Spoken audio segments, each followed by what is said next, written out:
Good afternoon, good morning, or good evening, depending on the time zone you're in. Welcome to What Matters Now TV.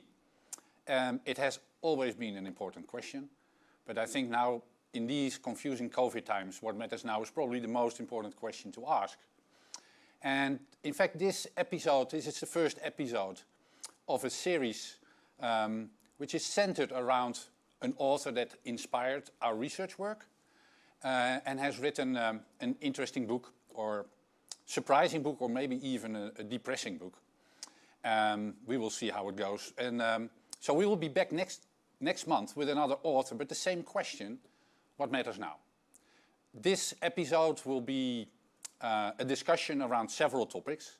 One of them is the shape of the recovery that we are going to face.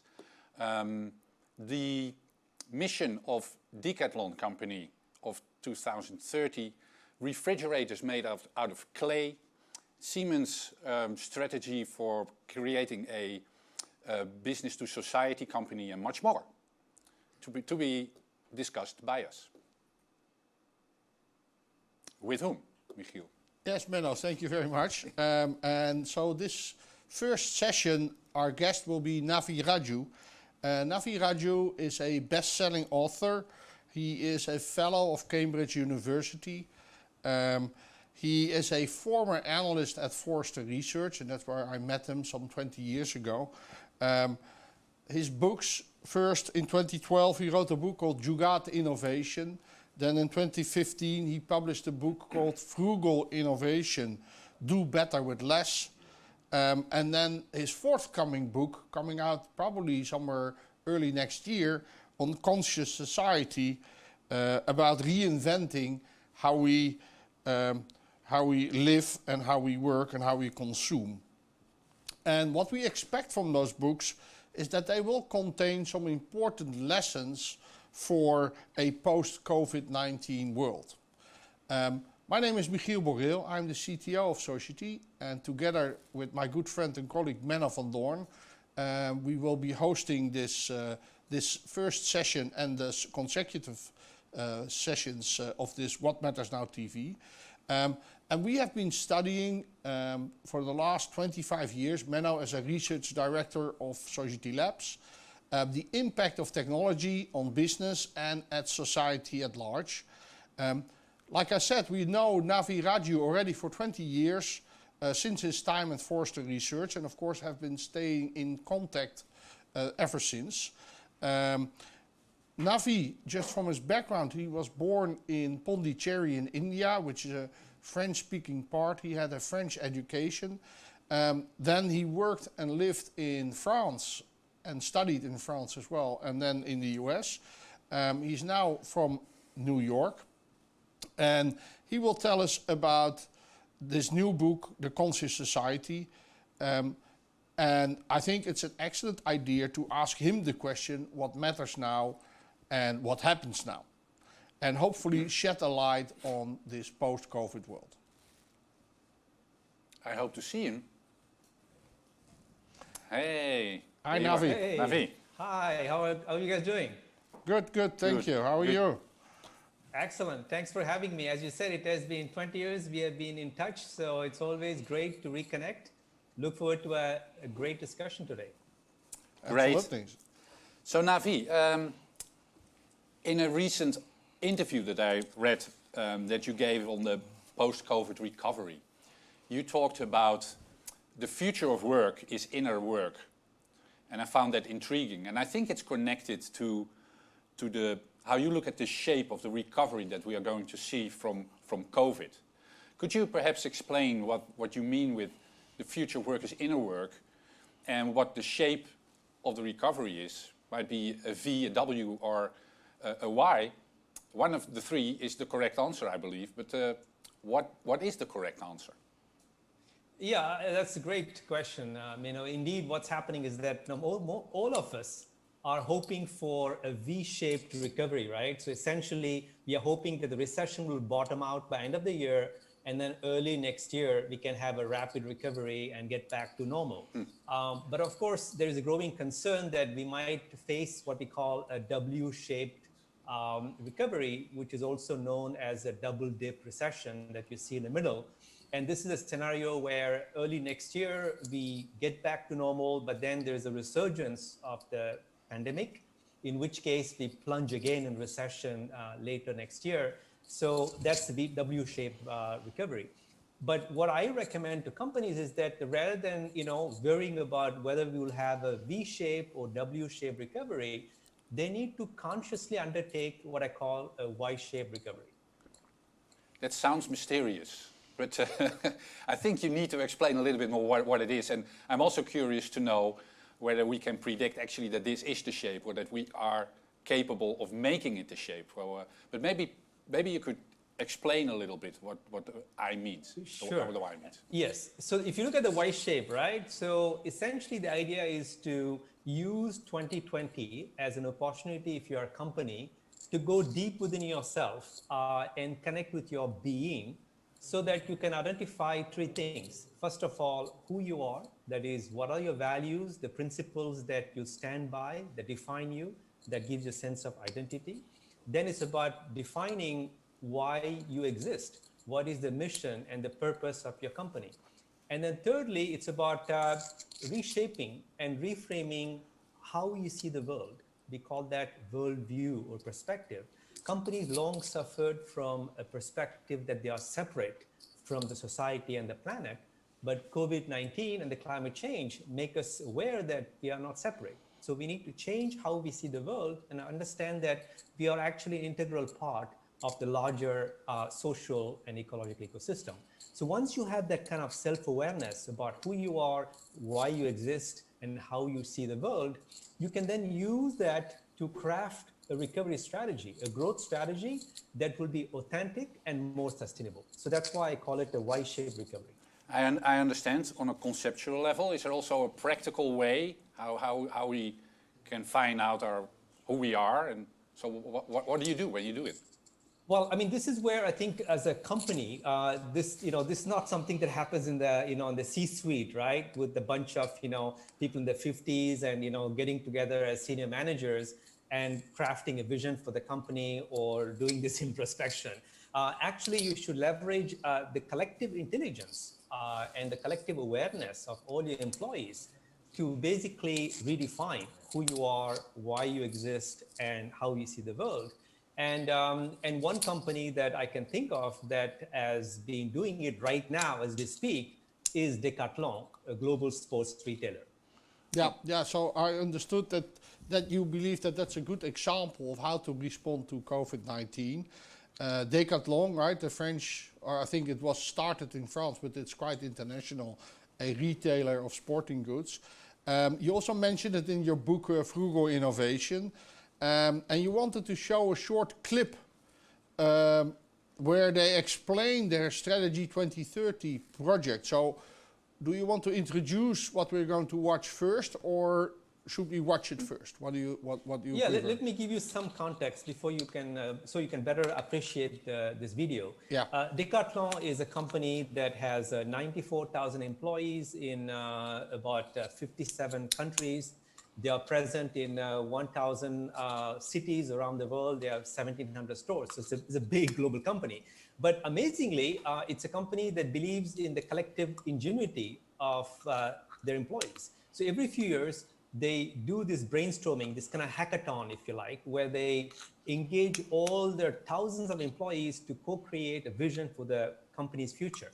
And then last year, they did something different. They did even more amazingly, they engaged 1 million internal and external stakeholders to co-create a vision, not just for the company, but for the entire world. 1 million, 1 million, it's 1 million as their employees, but also their customers or outside people, or exactly. Anybody. I think that exactly. So it's employees, but as well as their customers, their suppliers, it could be policymakers. So it was a giant exercise, right? Where they essentially said, no, we need to engage all the stakeholders, right? It's like a 360-degree involvement of all the stakeholders to create a vision again for the entire world, and then figure out with the input of the stakeholders how Decathlon can use its internal resources and partnerships to fulfill the vision.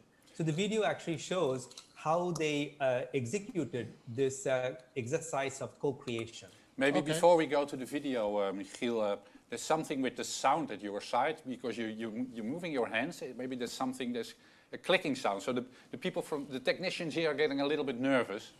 All right. I can't see what it is. I mean, it's not on the screen, but it's something. Is it better now if I continue speaking like this? Oh no, the sound was good, but there was something with your hands or something. I don't know. Okay. Maybe so you know. I think in my past life I was an Italian, so we'll try. Okay. Probably. So let's watch the video of Decathlon. Hi, I'm Charlie, and I'm Vision Leader for Decathlon. Today, we're launching the Vision 2030 project for Decathlon. Our vision is all about having a dream. Having a dream brings us together as a company. Alors, cette grande aventure, pour moi, c'est avant tout une aventure collective, quelque chose qui va être collaboratif et qui va être ouvert à tout le monde. Et c'est ça aussi que je trouve important, c'est qu'aujourd'hui, on peut vraiment être les acteurs du changement. But not just our teammates, we want our customers, our sports users, our partners, our neighbours, anyone involved in our local ecosystem to get involved with the project. We want a vision process which is open to all. Alors pour moi, c'est crucial pour le côté écosystème de demain et le futur qui est en train de se créer, même au niveau sociétal. C'est la capacité des gens à partager, à échanger, à coopérer. How we imagine the vision to be implemented is to organise ourselves in a network of vision cities. Before, we used to have a store-based vision, which would then communicate regionally or nationally. Now we believe in a vision city strategy. Okay, so one of the things I hear is that the problem is your mic, it's touching your shirt, so that's where the sound comes from. So, All right. if you I'll keep it this way. Yeah, well, let's just deal with it. Another thing for the audience, what's important is that if you have questions or remarks, you can use the chat channel within YouTube, and then we will insert your questions into our conversation. And if we have too many questions, then already Navi has agreed to answer those questions offline or later on. But please use the comments or the chat function on YouTube to ask your questions. So we listened to the video from Decathlon about this Hackathon 2030, and as you explained, they have done this before. So why is it this year so important? Why is it so different, Navi? Yes, absolutely. There are two major differences. As Charlie explained in the video, is that they, instead of defining a vision, right, for their stores, they have, as I said, 1,700 stores. They defined, actually, they empowered the managers in the 1,000 cities where they operate to basically implement a vision that is really adapted to the local context. So instead of having one global vision for the entire company, they will end up actually having 1,000 versions, right, of the vision that could be implemented in a bottom-up fashion, which I think is incredible, right? So when we think about strategy, we always think about, top-down way of implementing a strategy, but Decathlon is using a bottom-up approach to formulating and executing micro strategies in the different regions and cities they play in. So their strategy could be different in Paris to versus Amsterdam or to New York or. Not only the strategy itself, but the speed of the execution, right? So that's amazing. In other words, they will say, well, in the US, maybe they may be a bit slower to adopt, the focus on sustainability, for example, right? Yes. But there could be other things they're interested in, right? It could be around, health. So they will try to prioritize what matters to each city and also the pace at which they implement a strategy. That's also right, because most companies will say, well, we have 5 years, right, to implement this strategy, and they use brute force, right, to implement it, forcefully in every region. But in this case, they will let each city manager decide the pace at which they want to implement the Interesting.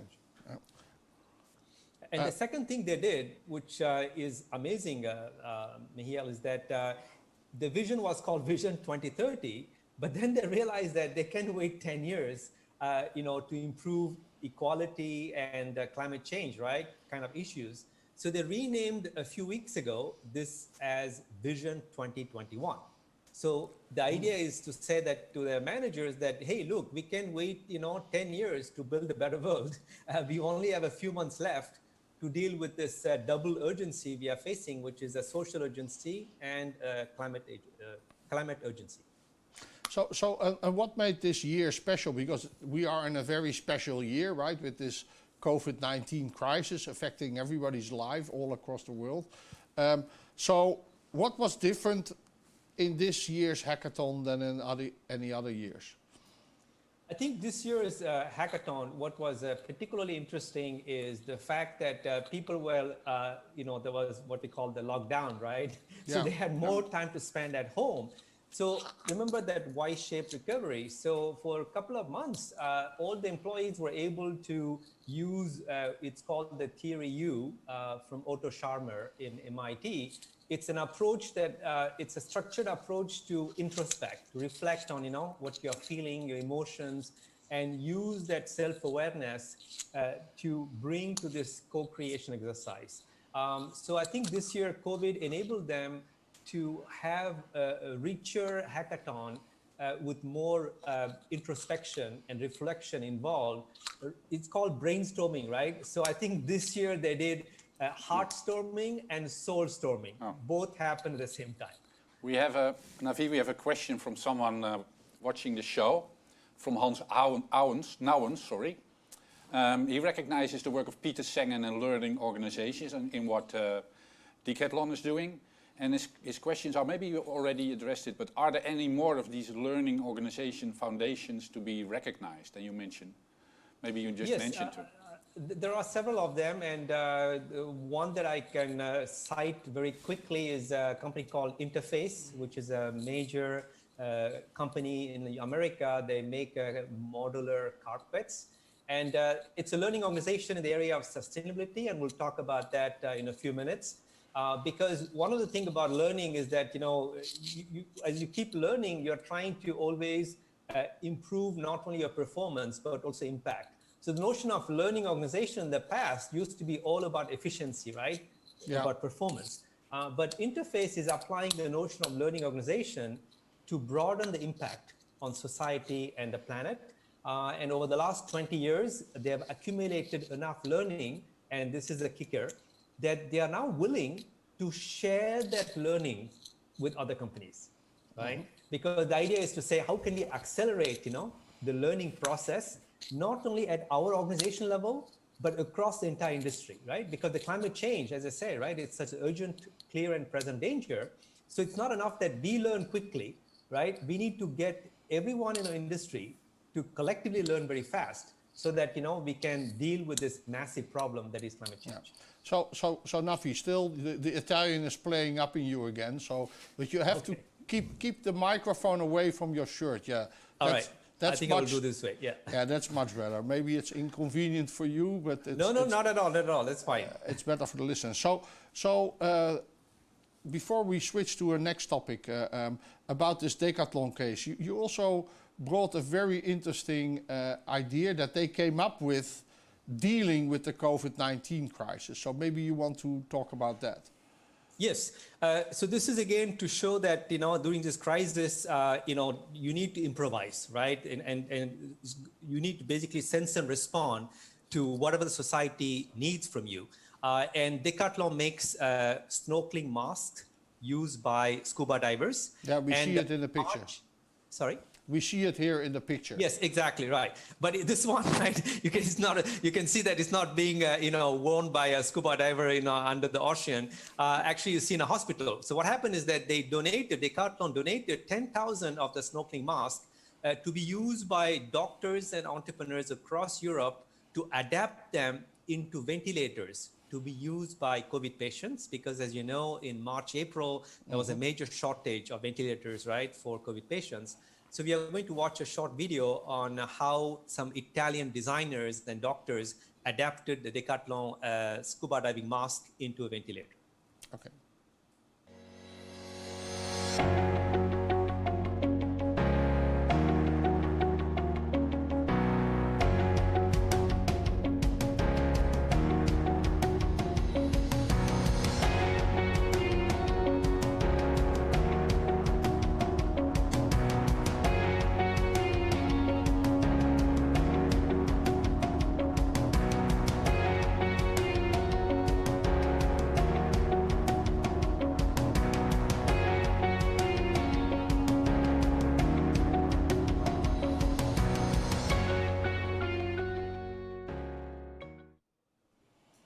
So it's quite interesting. So we have seen many of these initiatives across the world of companies trying to help or trying to offer their help. But did this really work? Did this really make a difference? Yeah, I mean, they saved the lives of, at least they gave away 10,000 masks, and 10,000 units have been 3D printed, right, to adapt the mask into ventilator. So that means that they have saved thousands of lives across the world. So that's a huge thing. Wow. So Menno, I think we switch to the next topic.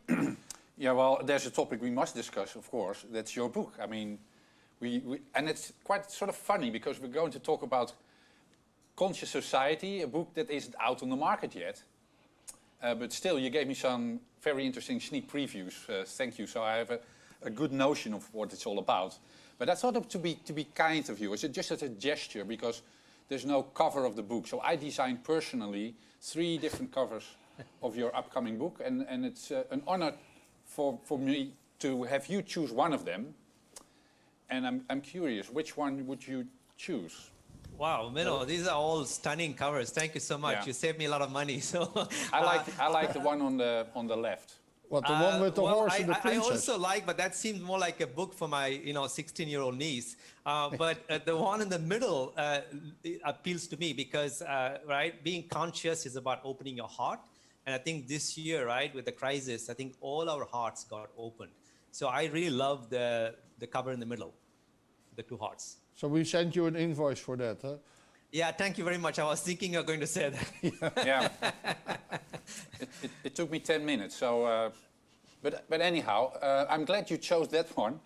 And I did another thing because in a recent interview, I read on the Conscious Society. I read something that could actually be part of the backside of your book. And maybe we can read it out loud. And I think it's a very, and I love it because it's a very optimistic tone. So what you say here, what if we could transmute people's angst and dissatisfaction, prevalent worldwide today, into creative energy and channel it to build a better society? I mean, these are your words. And I think people can read what this is all about. A new society that doesn't waste resources but uses them responsibly. Such a society is no utopia, it's already emerging around the world. Well, and then I thought, okay, if this is the backside, now I know your books, and there are always 6 principles. I don't know why, but every book you write is always around 6 principles. So the question for this question is, so what are the 6 principles for this one? What are the 6 principles for the conscious society? Well, listen, Menno, I decided to be frugal this time. So instead of 6 principles, I came up with just 3 principles. So, do you want me to share them? Yeah, I was already thinking your next book will probably only have 1 principle, but anyhow, so.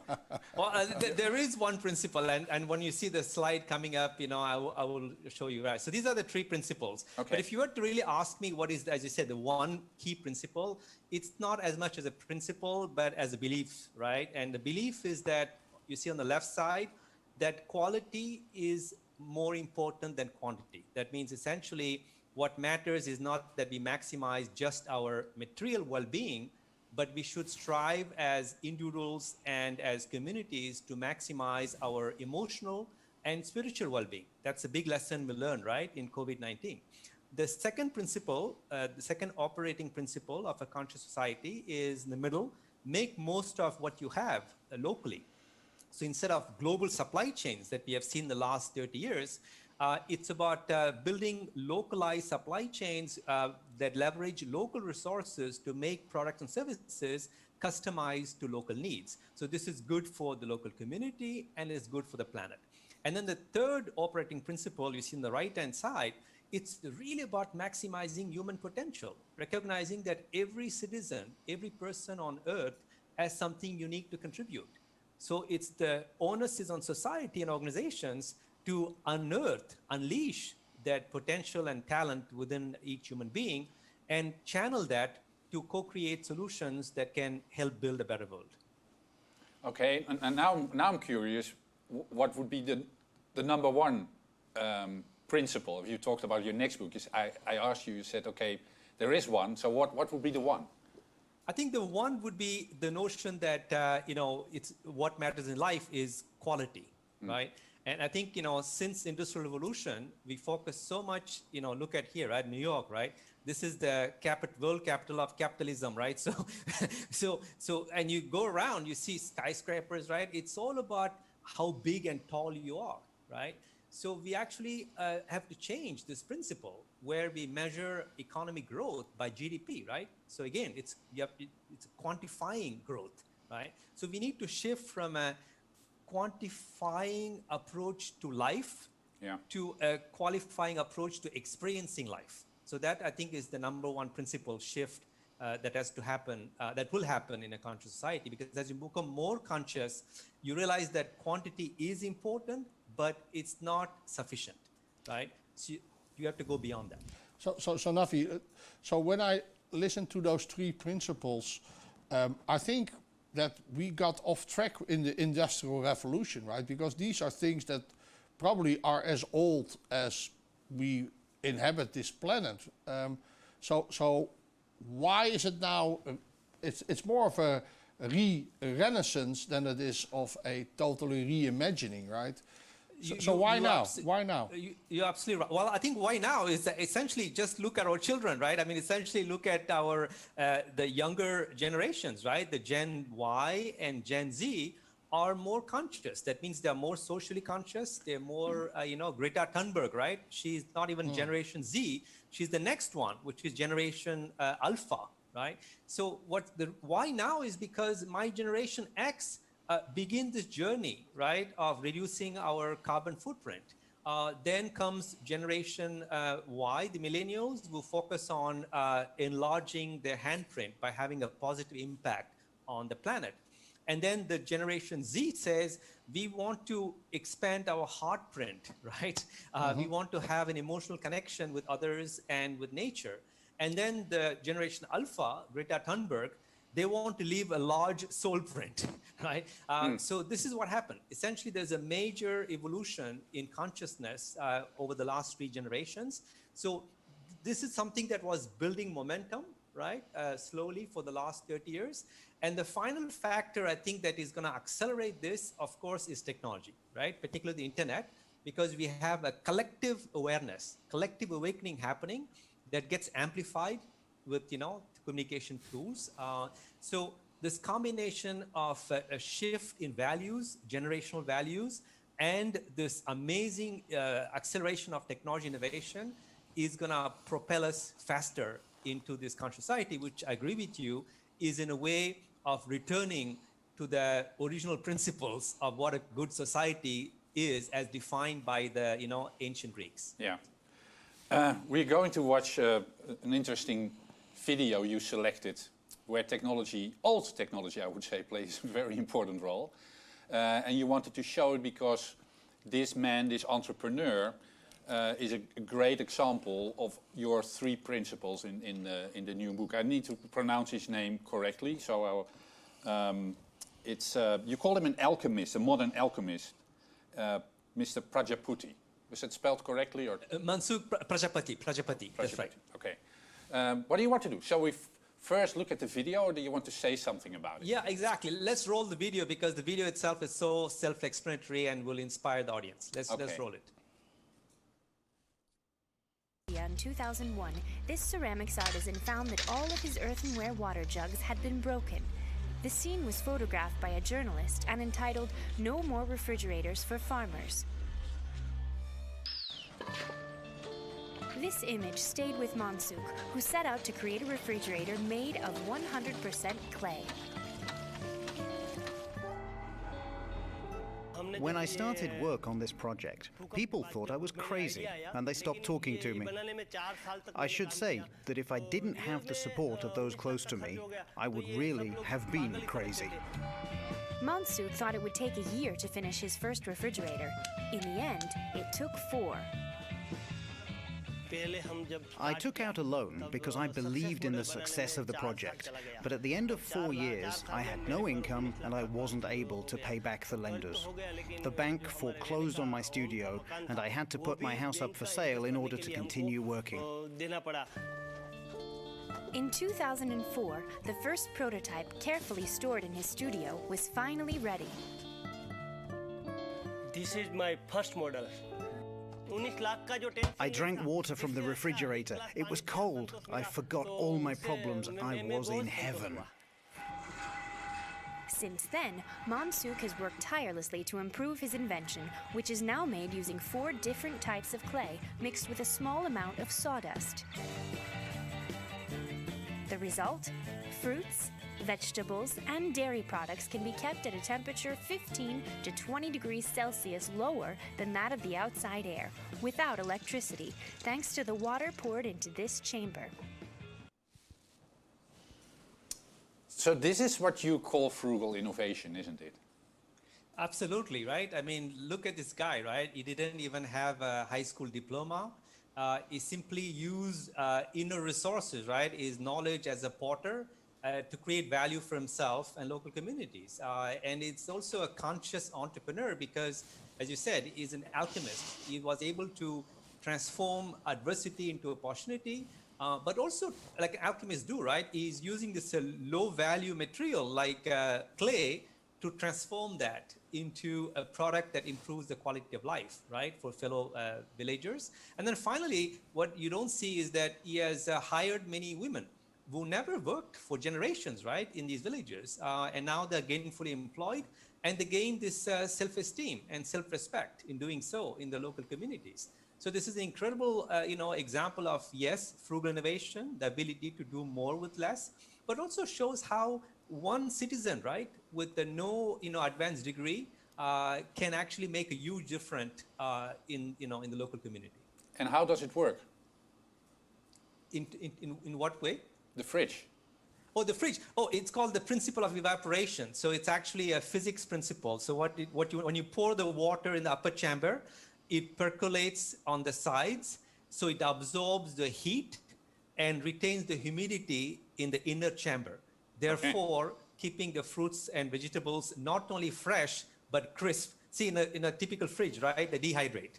But actually, in this case, it retains the humidity, so the fruits, vegetables taste really yummy, even 5 days, 7 days later. Yeah, it's quite interesting. As an engineer, of course, we all know this, but as an economist, as Menno is, he is really amazed with this, right? Clueless here.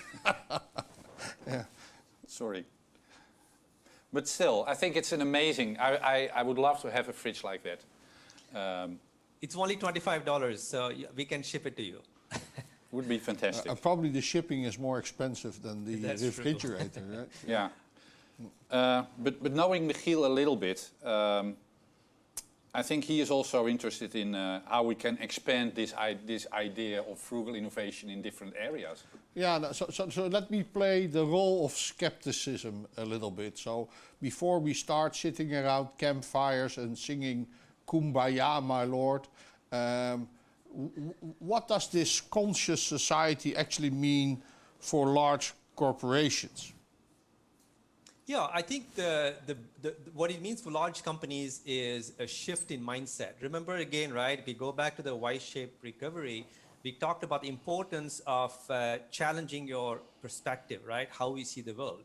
And corporate perspective for many years, 50 years ago actually, the Nobel Prize winning economist famously said, the business of Milton Friedman, famously said, the business of business is business. But this year, COVID reminded us or forced us to change our perspective that maybe the business of business is society, because society is the foundation of businesses. And if society falters and collapses, well, the business will also, fall through. So it's in the businesses' enlightened self-interest to ensure the sustainability of local communities and the society at large. So you see the end of the Friedman doctrine, where the only role of an organization or company is to provide value for its shareholders. You see it that all the stakeholders should benefit from it. I think that's why my friend Bruno Roche from the company Mars wrote a book called Completing Capitalism, right? So again, right, we shouldn't get into this kind of a Cold War thinking, right? Manichaean thinking like, capitalism is bad, we need something good. It's about completing. That means it's actually, we talk about augmented reality, right? So we have to augment capitalism, which has been narrowly focused, right, on shareholders, but also on something else, which is customers, right? If you think about the two stakeholders that companies care about, they are customers and shareholders. So now what we are saying is that that's fine, but let's also focus on creating value for all other stakeholders as well in society. Mm-hmm. And so now to change this mindset, maybe in a small company it's easy, but in large organizations with their hierarchies and procedures and politics, how do you go about changing the mindset in large organizations? Yeah, so this is where I'm excited to let you know that there are a couple of companies that are making the shift of creating value just for customers and shareholders to creating value for society at large. And one giant company which is making this transition is Siemens, the 172-year-old industrial conglomerate from Germany.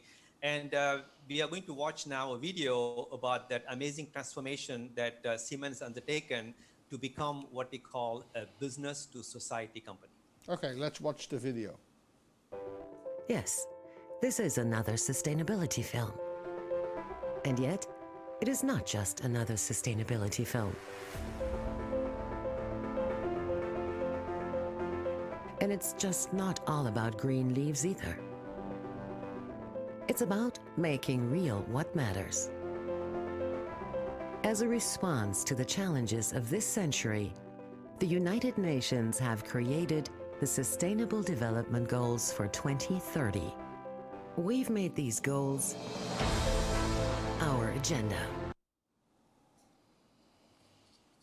So this is quite interesting. So in this video, basically they're broadening the ecological sustainability responsibility of an organization to this notion of social sustainability, right? That's right. And that's one thing, right? That's what they do. But again, coming back to the Y-shaped recovery, right? What you see is exactly what you do. But what's interesting is what happened in their identity, right? So they shifted the who they are. So the sense of who they are, they said, well, for 172 years, we thought we were a B2B, business to business company. No, now we are going to be a business to society company. What does that mean? Well, it means that in each of the 200 countries where they operate, they take time to identify what are the long-term socioeconomic objectives of that particular country that are mapped to the Sustainable Development Goals that you saw from the United Nations. And then they figure out a strategy for each country, just like Decathlon did, right? For each city. Siemens is asking each country manager to come up with their own strategy to fulfill the long-term objectives, socioeconomic objectives of that particular country that have to do with things like improving equality, job creation, better health, better education, or improving the environment. So this is a great example of a big company that is, as you said, increasing their social impact by first changing the sense of who they are by becoming a business to society company. A B2S company instead of a BS company, right? Yes. Yeah. I was quite inspired also because you recently published this article in MIT Sloan Management Review where you talked about the conscious economy and you talked about these three ideas of creating three mega trends, I would say, where you talk about the B2B sharing economy, you talked about the distributed micro manufacturing, and you talked about this triple regeneration concept. Can you explain a little bit what you mean with those three things? Absolutely. So the first pillar, right, of this frugal economy that is emerging that I wrote about is indeed B2B sharing. So we know about business to consumer sharing, right, with Airbnb, Uber, carpooling, right? This is you and I as citizens sharing our assets. But imagine you extend that to the corporate world, right? Where companies can begin to share their facilities, their assets, their talent, their intellectual property. And this is not fiction. Actually, you in Netherlands are the pioneers of B2B sharing with platforms like Flow2, which is a Dutch startup, which has created a B2B marketplace that enables, for example, hospitals to share their medical equipment with each other. So that during the COVID, right, if one hospital cannot, have enough MRI capacity, they can quickly find out another hospital in another city and then dispatch the patient, quickly to that particular city to get a scan. So that actually is a great, example of B2B sharing. The second pillar is this idea of distributed micromanufacturing, which is with 3D printing, particularly with additive manufacturing. It's possible now that you can make custom products locally in your city, right? Instead of, making mass-produced items in China and then, have them shipped around in containers. This is a more sustainable approach and more agile approach where you can use latest technology like additive manufacturing to locally produce goods and services. And then the third principle of triple regeneration, and we'll discuss about that in a few minutes, it's the notion of going beyond sustainability, right? The term sustainability means you're just sustaining the existing situation, the status quo. But regeneration is about actually bringing more vitality to people, to places, communities, as well as the planet. So it's about, regenerating people, places, and the planet, which goes well beyond the notion of sustainability. So you change this mindset of trying to be less bad into trying to be good. Exactly. And this is what the young people need, right? And as I said, again, why? Because my generation X, we were like, wow, this company is reducing the carbon footprint, right? That was a big thing, right? Even yesterday, right, I think Google and I think Facebook announced that they're going to become carbon neutral. Well, carbon neutral is sustainability. That won't cut it. It's an hygiene factor, right? For the Gen Z, the Greta Thunberg, as you said, they don't want companies to do less harm. They want them to consciously do more good for people, places, and the planet. Okay. Well, I have a question for you, Michiel, because you started, I'm playing the skeptical, but now that you listen to Navi's story, are you still skeptical? Do you what is it the conscious society? Is it a dream? What do you think? But I think that in this society we absolutely need dreams. We need to have a perspective, an idealism of this utopian world that we know that we will never reach, but at least we have to try to go there. And I agree fully with Navi that only getting richer and buying your second TV and your third car, that's not the way to happiness. I think that so I just played the role of skeptical because you asked me to, Menno. But I'm quite a believer also of this end of this Friedman doctrine that companies need to become socially sustainable, not only ecological sustainable, that's table stakes, but what are companies adding to the world? Okay. We have talked about small entrepreneurs, we have talked about big companies. How about, and I know this is dangerous, how about conscious political leaders? Navi. Yeah, wow. You know that in America we are going to have a presidential elections, right? So everybody is asking like, what's the vision of a society, right, for the whole country? But I think what's going to happen is the better question to ask is like, everything we discussed so far is that we are going from this kind of one strategy, right, that comes from the top to having multiple micro strategies, right, that are formulated and implemented at the local level. So political leadership has to change. That means that instead of expecting the president of a country, the prime minister of a country, right, to bring about change systemically across the nation, I think the mayors in each city should assume responsibility for transitioning their local community to becoming more inclusive and more sustainable. So one example I can cite is a small town of 7,000 people in northern France. It's called Lausanne-Gouel, which used to be a mining town. because essentially they were the engine of industrial revolution for 150 years. And then, of course, in the couple of decades ago with the deindustrialization, the city essentially went bankrupt. So the economy was in bad shape. Ecologically, they were not in good shape because the water bed was polluted. So it was really a mess. And then Jean-François Caron, who is a mayor from the Green Party, was elected about nearly 20 years ago. And he had this kind of humility to tell his citizens that, look, I don't have all the resources with me to help us transition to this sustainable regenerative economy, but I trust you guys to do the right thing. So the first thing they did is essentially they registered the city into as a World Heritage Site by UNESCO. The idea was to honor the past, right? Reclaim the past, however traumatic it is, before they can build the future. So once they did that, they took pride in the past. That was very important.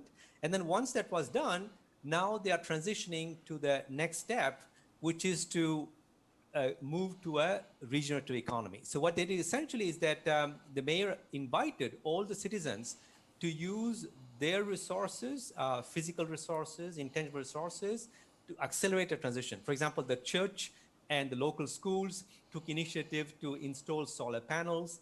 Local farmers transition to regenerative agriculture that we'll learn about in a few minutes. And then finally, they set up an incubator for green startups, which is the first in Europe in that city.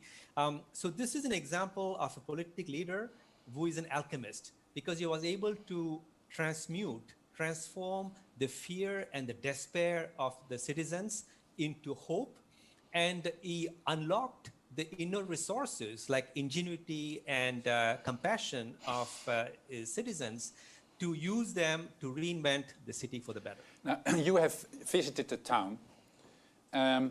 So can you tell me, how do you take pride in your history? Because it was a very depressive town. So how do you do it? What do they do when you take pride in your history?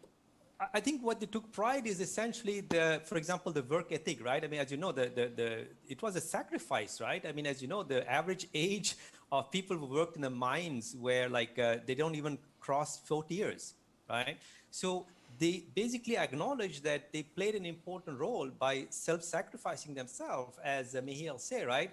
To bring comfort of living to millions of people around the world, right? Because the Industrial Revolution, right, let's face it, right, including capitalism, right, improve, the quality of life for many people around the world. So it was important for them to acknowledge that, yes, mining was polluting for the environment. It had many negative, externalities, but there was also positive things that resulted, right, from those activities. So the idea was to accept everything, right? And not be very selective about what aspect of history, right, they want to retain and which one they don't. So that's the first exercise, was to essentially reclaim the past. And symbolically, this incubator of green startup is actually built at the base of these, heaps, right? These mounds you see, right? This is called soil tips, which is basically things extracted from the mine. So they set up this incubator right at the base of these mounds, symbolically to show that the same city that was the engine of an exploitative, extractive economy can now become a world-class reference as an engine for a regenerative economy. Yeah. So it was actually visually showing that, they don't denigrate the past, but they're making a bridge between the past and the future. So you said something very interesting, and maybe to take it a little bit broader. So you referred to the Industrial Revolution, right? And that although it provided a lot of benefit for all, right, good incomes and things like that, but at the same time, it was at a huge cost, right? If you know that the labor circumstances in factories at the early Industrial Revolution was terrible. The living standards were very bad. People didn't have a lot of income and things like that. And then, so we have some benefit to the few. Then we realize that there's a huge cost in ecology, in happiness, in working circumstances, etc. And then we start fixing those shortcomings. Now, we are in a next revolution, right? The internet revolution or the information revolution. Could we just jump ahead and directly go to the benefits for all instead of first going to this kind of dip where we have some benefits and then are confronted with all the problems? Why can't we go directly to this plane of enlightenment or where everybody benefits from the new technologies? Yeah, I mean, first of all, look, I am a technologist, right? I studied, information technology, so I am a believer in the technology being a tool, right? So, if I can be a bit controversial, right? So I spent 13 years in Silicon Valley, and I left Silicon Valley to come live in New York, because the problem with Silicon Valley is that they stopped realizing that, again, the perspective, right? They stopped understanding that technology is just a tool. It cannot be an end by itself, right? So what is happening is that, we are putting so much faith in technology that my concern, right, and look at the example of Mansukh Prajapati, right, the potter in Gujarat, right? That's a low-tech solution, right? That's a concept that is becoming popular, right? You have high-tech, you have a low-tech, because it's an example that shows that, more than technology, what we need to unleash is human ingenuity, right? So we need essentially to build this conscious society by leveraging, yes, technology as one tool, but also leveraging a lot of human qualities, right? Ingenuity, compassion, and wisdom, intuition, etc. So yes, we can build a better society, but my concern is that if we put all our hope into one thing like technology, right, like a silver bullet, and hope that that will magically, help us, construct this conscious society, then we will be in trouble, because as you said, we will create a better society that looks good at the beginning. And then, like the Green Revolution, right, in the 70s, right, we use a lot of chemicals to increase the productivity of farmers in places like India. So that saved us from death by hunger for millions, which is great. But today we know the consequences, right, is that essentially all the chemicals, right, have essentially made toxic the soil. And this is causing havoc right now in India, right, which is facing growing population. So I think what we need to do essentially is, A, understand that technology is just a tool. What matters is that people are feeling powerless and hopeless. So we need to, like all the examples we saw, engage citizens, engage employees, and co-create solutions with them so they begin to trust themselves, increase their self-esteem. And then the second thing would be essentially to make sure that as we develop new solutions, we think in a more systemic way. That means we are saying, okay, this solution is going to increase, as you said, economic performance, as well as improve social sustainability, as well as have a better impact on planet, right? So this kind of systemic thinking is missing right now, because since with the Industrial Revolution, what also happened is that our thinking process has become more fragmented. So we take a more reductionist, analytical approach to solving problems. Now we need to take a more integrative approach to solving problems by using maybe an interdisciplinary approach to addressing these issues. Navi, when you talk about this French town, you always use the word regenerative. So you see this is an example of a regenerative strategy. And you wanted to show us a video of regenerative farming. Now, before we dive into the video, the last video, my question is, why should we watch this video specifically? Meanwhile, when we are watching the video, you can think about this question we got from the audience, from Hans Brooks. What are your suggestions to a company like Capgemini Society to transform into a conscious company? Maybe suggesting that we are not conscious, I don't know, but... we are unconscious, or... I don't know what Hans is suggesting here, okay. But that's for after the video maybe. But maybe a few seconds on why this video? Yeah, absolutely. So the video you're going to see is going to really impress you because, right, since Trump got elected as president in America, we left the Paris Climate Treaty. And America, people think, right, around the world is falling behind and losing its leadership in fighting climate change. But there is a quiet revolution taking place in America and actually in the hinterland, that is essentially in the farming communities of America, where you begin to hear cowboys talking about saving the planet, which is very surreal. And you're going to see that in this video. Okay, let's watch.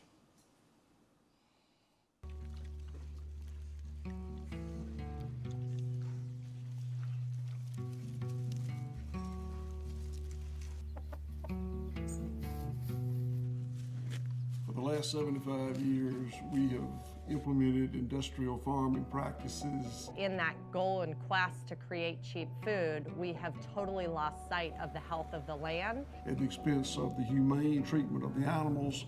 And fair wage at the farm level. Got to have a new system of food farming and land use that people believe in. Regenerative agriculture is biomimicry. It is emulating nature. Regenerative organic agriculture is treating your farm as an ecosystem. The earth evolved with animals and plants and soil co-evolving together. Regenerative organic ag practices include no use of toxic chemicals or GMOs, low-till, no-till. Things like cover cropping. Using animal impact instead of pesticides. We're talking about busting the animals out of the animal factories and getting them back on the land. Nature wants a smorgasbord of many, many different animals and plants and microbes operating together to create a harmony which restores the health of your land. We have to have regenerative food farming and land use if we hope to survive. I mean, climate scientists are literally saying we got 25 years left before the point of no return. The healthier the soil, the more carbon the plants sequester in the soil. The regenerative organic standard is a 3-pillar standard. So it takes all the attributes of the fair trade movement, the animal welfare movement, the climate movement, and pushes us to the next stage. There are customers there waiting for people to be farming in this way. Farmers, as entrepreneurial business people, will move their production model to a model that pleases that consumer. We need to be uncompromising in the quest for the best. If the standard is compromised, the consumer will lose that confidence and the whole transaction will break down. Regenerating is the lens through which we have to look at everything we do on the planet in the future. Isn't that impressive? And inspiring. It definitely is. Yeah, it leads up to many questions, but we have one burning question, maybe not related to the video we've seen, that I asked you before we started the video. Yeah. Which is, what would you advise a company like us to be? Yeah, I mean, yeah, it's interesting the timing, right? The audience doesn't know, but Capgemini actually acquired a company which is run by Jeremy Hyman's a friend of mine. It's called Purpose, right? So essentially, you already have the right ingredients. The Purpose, by the way, is a company that is focused on creating movements around the social purpose, right? That's why it's called Purpose. So you already have the right ingredients to not only you become a conscious company, but the way you can become a conscious conscious company is doing exactly what Decathlon did, which is co-create this transformation with your stakeholders, right? So involve your customers, involve your partners, your technology partners, right? To co-create this vision for how Capgemini and Sogeti can evolve into a conscious organization. So you already have amazing ingredients within your organization and always respected Sogeti for being this incredible bridge between technology and business. Now you can become the bridge between technology and society. That could be a fantastic closing, but maybe you have a final question, Michiel? Well, I don't have so much a question, but I would like to thank Navi for sharing his vision, and I'm really looking forward to reading your book, Navi, when it eventually comes out. What I like especially about what you explained to us is, so of course you give us some ideas, some inspirational ideas, but I think what I find interesting with all the examples that you shared is that you also give us some ideas of the tools that we can make those ideas actionable, right? Because vision is easy, but how do you put it into practice? I like that. I also like this vision of that this will be a pragmatic, maybe bottom-up revolution, but it will for sure be a pragmatic revolution, right? Step by step, and by following those steps, in the end, the landscape will be changed dramatically. But what I really believe in about this hour is that it's, again, I think it was a French philosopher who said that nothing is more powerful than an idea for which the time has come. And especially when we look at the new generations, and you mentioned it, right? The Generation Y, the Generation Z, even the Generation Alpha, demanding more than only sustainability and reducing carbon footprint, but really having a clear narrative of what the value is that organizations bring to a conscious society.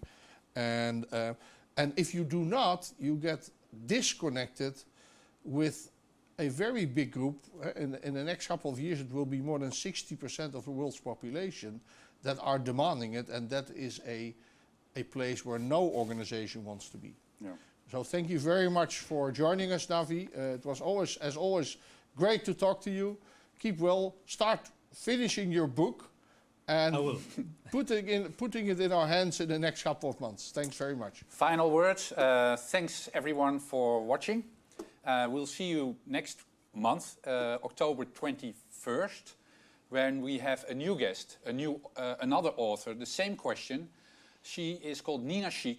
Her book is called Deepfakes and the Infocalypse. So I would almost say, if you're optimistic about the future now after watching Navi, visit us next month. I'm not sure whether it will be as optimistic as this talk. Thank you so much, Navi. Thanks for having me, guys.